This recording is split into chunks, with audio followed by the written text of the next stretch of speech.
entrevistar a Vicente Ortiz Oria, que bueno, es profesor y psicoterapeuta y yo le considero un amigo.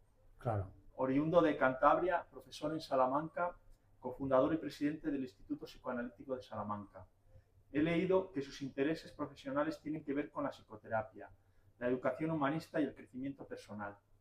Entre los libros que ha escrito se encuentra Hipnoterapia, Acceso a vidas pasadas. Luego ha escrito varios más, que los tenemos por aquí, pero bueno, menciono este porque vamos a incidir un poco en la entrevista. Vicente, ¿qué tal? ¿Cómo te encuentras? Pues fenomenal, muy bien, muchas gracias. Y en una compañía tan buena como la tuya, pues estupendamente. Pues muchas gracias por haber aceptado la entrevista. ¿Cómo no? ¿Cómo no? Que no es la primera. ¿Cómo se define Vicente Ortiz? Pues yo prefiero que me definas tú al final de la entrevista, porque es una cuestión compleja, pero bueno, yo creo que me definiría, no sé si estarás tú de acuerdo, como una persona, un hombre que busca conocer más. Conocer más. Entonces, ese ha sido un poco el interés que me ha guiado desde que era pequeño hasta llegar aquí a Salamanca. Entonces, mi motivación se suscitó sobre todo en el campo de la salud mental y de la vida psíquica a partir de algunas experiencias infantiles en las que vi con sorpresa algunos cuadros de enajenación mental. Y eso me llevó a interesarme por todo el edificio psicológico, y venir aquí de estudiante, licenciarme y luego pues formarme con el profesor español Luis Cencillo, que fue porque ya no está con nosotros, el Freud español. Y bueno, ahí ha habido pues una gran cantidad de tiempo y de experiencia que se ha ido dirigida hacia ese desarrollo. Prácticamente desde el año 80 que acabé la carrera, en el 75 vine aquí a Salamanca, pues he tenido pues un periodo de formación intenso con él, y sobre el año 1985 empecé a desarrollar la psicoterapia ya de cara profesional y sobre todo desde un punto de vista investigador. Y bueno, pues esto luego se formalizó más con el acceso a la universidad, a la Facultad de Psicología, y continué en esa investigación hasta que progresivamente se fueron encontrando otras vías, otros interrogantes que me abrieron otras puertas. Entonces, ese ha sido un poco el desarrollo hasta el año 1989, no, 98, vale. Año 1998. En el año 1998 me encontré con los libros de Brian Weiss, que es un psiquiatra americano de la Universidad de Florida, director del Monte Sinaí. Hice unos cursillos con él en el Madrid. Y bueno, pero sobre todo, viniendo ya de la psicoterapia dialéctica de Cencillo, ya tuve la posibilidad de aplicar esa técnica de parahipnótica o de relajación. Y bueno, me empecé a encontrar con cosas sorprendentes, ¿no? Las personas que venían motivadas por trabajar y descubrir aquellas cuestiones, pues me dejaron como muy impactado, porque ellos mismos, como decía un autor alemán muy famoso, Detlefsen, decía que investigando los síntomas, esos síntomas suelen remontarse en el tiempo. Entonces, bueno, pues entre el pensamiento de Freud y entre el proceso de Brian Weiss y todo ese cóctel de personalidades uniéndose a los individuos altamente sensibles, encontramos pues un bagaje y un background intenso y extraordinario de fenómenos que han ido cuajándose luego con la modernidad en el paradigma de vidas pasadas. Esto es una cosa que todavía no se investiga mucho en la Universidad Española, pero en la Universidad Americana ya sí. Sí. Entonces, bueno, pues esta es la cuestión. ¿Cómo se llega a esto? ¿Quién puede llegar? Puede llegar cualquier persona altamente sensible. Entonces, hay un 25% de la población, como dice Eliane Aron, que tiene esa capacidad de ser receptivo a ese tipo de procesos regresivos que ya fundamentó Freud y que luego Cencillo le dio una base antropológica, ¿no? Entonces, sería como aceptar un cóctel de 4 ingredientes: la regresión freudiana, la base antropológica de Luis Cencillo, las personalidades altamente sensibles y una técnica de relajación al uso, que todo junto mezclado da unas narrativas francamente maravillosas, que se nota que vienen de otro nivel y de otra profundidad. Precisamente ahora en la actualidad está muy de moda el discurso del doctor Segarra, ¿no? Sí. Y bueno, lo que pasa que me parece muy bien, y a mí ahora en estos momentos yo creo que eso ya pues quedó claro, ¿no? Quedó claro sobre todo con las experiencias de casi muerte, que yo ya publiqué en el año 2013, y entonces pues entre eso y las regresiones pues tenemos los fundamentos establecidos para encontrar un poco la aceptación de lo que es una vida pasada en el tiempo, o del encadenamiento que decía Jung, de las experiencias, de las vivencias profundas y de la revivencia espiritual que a todos nos conciernen. O sea que ese sería un poco todo el entramado en un brochazo. Me has hecho un resumen grueso de toda prácticamente. ¿Tú has estado de profesor aquí en Salamanca durante cuántos años, más o menos? Pues 35 años. 35 años. O 33, 34. Al principio, cuando empezaste en la psicología, sí.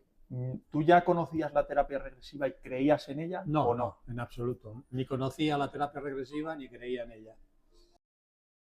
La cuestión es que yo no creía en lo que luego se me ha ido manifestando como una realidad. No creía en la reencarnación, no creía en ese paradigma de vidas pasadas porque no tenía mucha información de ella, y además porque no tenía mucho que ver con la clínica psicoanalítica.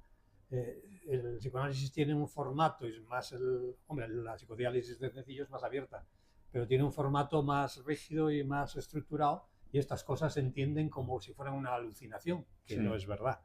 Una alucinación, para que sea una alucinación o un sueño o una vivencia de ese tipo, tiene una naturaleza distinta a esto. La ensoñación es nocturna. La alucinación tiene que haber un deterioro grande de la personalidad y una ruptura importante del yo. Y entonces no tiene que ver con eso. Esto es más que nada, digamos, un paso en la amplitud y en la expansión de conciencia y en la apertura mental. Sí. O sea que eso sería, yo creo... ¿Está todo el mundo preparado para este tipo de terapias? No está todo el mundo preparado porque hay un gran desconocimiento. Ya lo comentamos alguna vez en algún periódico en Occidente. Hay un poco como un reduccionismo espiritual muy claro. Y entonces yo creo que hay por lo menos un 25 o un 30% de la población que sí que estaría preparado para este tipo de experiencia. Pero estamos hablando de personas altamente sensibles y de personas sanas. No tienen para nada ningún atisbo psicopatológico. Ya. ¿Cómo se sabe si son vidas pasadas o es un sueño o es una alucinación? Se sabe porque hay dos conectores fundamentales. Uno, un dolor tremendo, una vivencia traumática muy intensa que se repite paradójicamente en la vida actual y que luego, mediante el trabajo prospectivo y la revivencia del inconsciente y de esas experiencias, el propio paciente lo va viendo. Lo va viendo en imágenes, en el trance que le produce la relajación o la parahipnosis, ¿no? Vale. ¿Se considera terapéutica la regresión? Sí, es terapéutica porque ya en Freud quedó muy claro. ¿Y qué efectos tiene? Pues hombre, la regresión está unida a la memoria y todos recordamos espacios, experiencias y vivencias anteriores al tiempo actual en el que vivimos.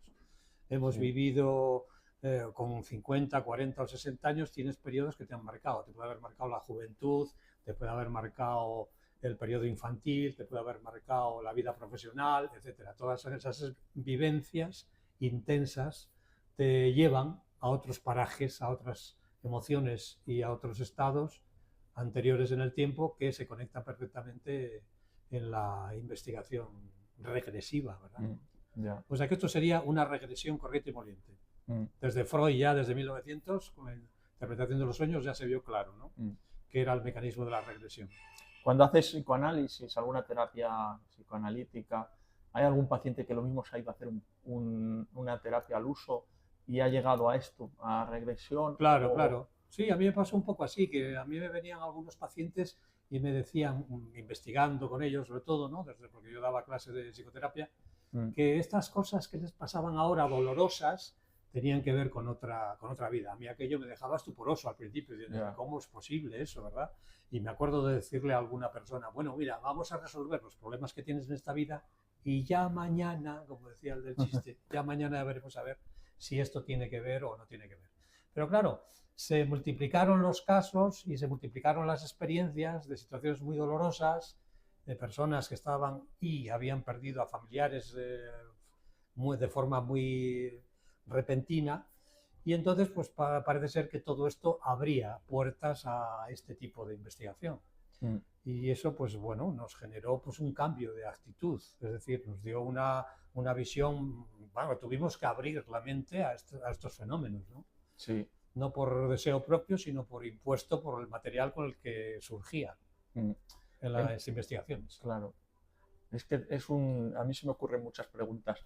Te iba a preguntar un poco genérica, que si entra esto en el campo de las energías o de la dimensión espiritual, o dónde entraría el tema de la regresión y la creencia en vidas pasadas.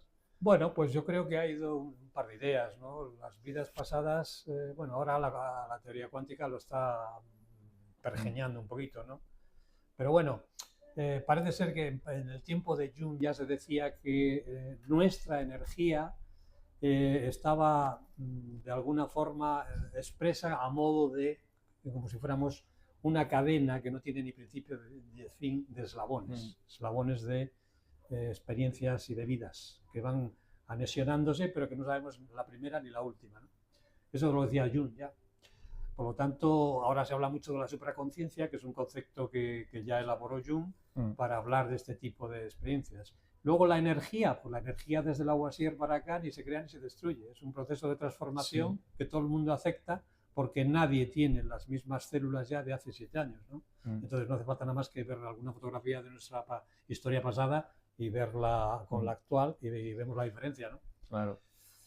En un tiempo con tanto avance que tenemos de la inteligencia artificial y todo esto, ¿se puede decir que hemos avanzado poco en este campo, en este ámbito de energías, de conocer las energías vitales o la espiritualidad? O pues yo creo que progresivamente vamos avanzando mucho, porque ahora ya hay un gran avance en muchos aspectos, desde la inteligencia artificial hasta la teoría cuántica, la creación y derivación de ordenadores, en fin, esto va a abrir muchas censuras, muchos bloqueos y nos va a dar pues otras visiones de nuestra naturaleza profunda, ¿verdad? Una pregunta así un poco fuerte, ¿qué pasa cuando morimos? Pues eso ya lo dicen las experiencias de casi muerte, ¿no? Sobre todo, pues evidentemente sales de esta moldura corporal que queda para el festín de los gusanos en su máxima expresión energética de devoración, y la propia energía, la parte del alma, si quieren, por decirlo de una forma más tradicional con las religiones, pues sale del cuerpo y se va al lugar que corresponda para luego volver en tiempo y forma para su desarrollo espiritual, para su mejor desarrollo espiritual. Podemos saber que si las personas que abandonan, que si podemos entrar en contacto con las personas que abandonan esta dimensión. Pues yo creo que sí. Hace poco salió un libro de un periodista también, que ahora mismo no recuerdo el nombre, pero que hablaba de la comunicación con las personas del otro lado. Y con las regresiones sí se puede establecer esa conexión. Sí. Con las regresiones sí, claramente, ¿no? Entonces, bueno, ¿por qué? Pues porque hemos tenido pues mucha información en nuestras investigaciones de gente que lógicamente no estaba físicamente con nosotros, sino que había transitado, ¿no? Como se dice. Tengo aquí 3 preguntas que me han hecho. Gente que lo mismo conoce un poco más este ámbito que yo.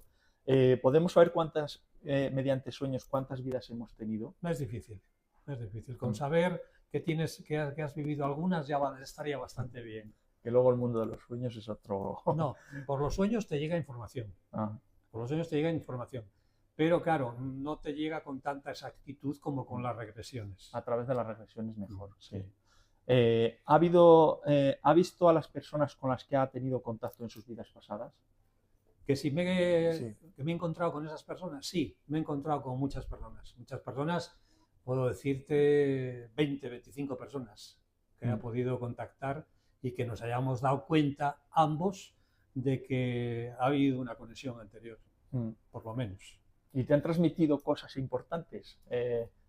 Sí, me han convertido fundamental. cosas importantes y al principio he sido muy escéptico porque no me lo creía, pero luego con el tiempo he ido aquilatando un poco y cribando esas informaciones y sí, no cabe la menor duda de que no, de que son ciertas. ¿Cuáles son sus referentes en el mundo de la psicología? Hombre, pues yo me siento alumno de Luis Cencillo, que para mí es el Freud español y es el fundamentador del psicoanálisis antropológico que él llamó psicoterapia dialítica o diseño dialítico, porque lo realizó de una forma más dinámica, más dialéctica y además, sobre todo, porque integró también la teoría de la comunicación. Un genio que no ha tenido la repercusión que debiera, ¿no? Entonces, bueno, sobre todo se le conoce más fuera, en Alemania y, bueno, en Madrid mucho también, pero en Salamanca... Aquí tuvimos el privilegio de que estuvo aquí muchos años, sí, ¿verdad? Sí, fue decano de la primera facultad de psicología también, cuando estaba conectada con filosofía y ciencias de la educación, así que esa fue nuestra suerte, ¿no? Encontrarnos con un genio. Ese fue el factor fundamental. Y luego ya mi curiosidad y mis experiencias de investigación me llevaron a este otro campo de la hipnosis americana con el psiquiatra de Florida, ¿no? Entonces me abrí a lo que los pacientes me comentaban en las investigaciones y esa fue la alternativa complementaria, ¿no? al modelo de Cencillo. La última pregunta, ¿qué efectos tendría en la sociedad más terapia psicoanalítica y menos prozazo? Sí. Ese fue un libro que escribió Cencillo también en contestación a Lou Marilou, me parece que era, o Marinó. Y entonces yo creo que todo lo que sea investigar y trabajar sobre la intimidad de uno mismo es una cosa que a la larga es fantástica y desde luego muy barata, porque no tiene efectos secundarios y, hombre, puede ser un poquito más caro, la verdad. Pero bueno, todo lo que se gaste en el descubrimiento psíquico del individuo y en su desarrollo vital, pues es bienvenido, ¿verdad? Bueno, pues muchas gracias, don Vicente. Encantado de haberte podido entrevistar. Y como me decías que te definiera, sí. Yo tenía una palabra preparada para haberla dicho al principio que luego se me olvidó. Sí. Yo te tengo como una buena persona. Pues sí, yo me siento buena persona porque mi afán durante todo este tiempo en Salamanca ha sido intentar ayudar. Y sobre todo, yo encuentro que lo he intentado sobre todo con mis alumnos, ¿no? Porque para mí ha sido siempre lo primero. La vida académica es más complicada luego, pero bueno, digamos que el resultado ha sido positivo, aún con todos los errores, positivo. Pues muchas gracias. Encantado.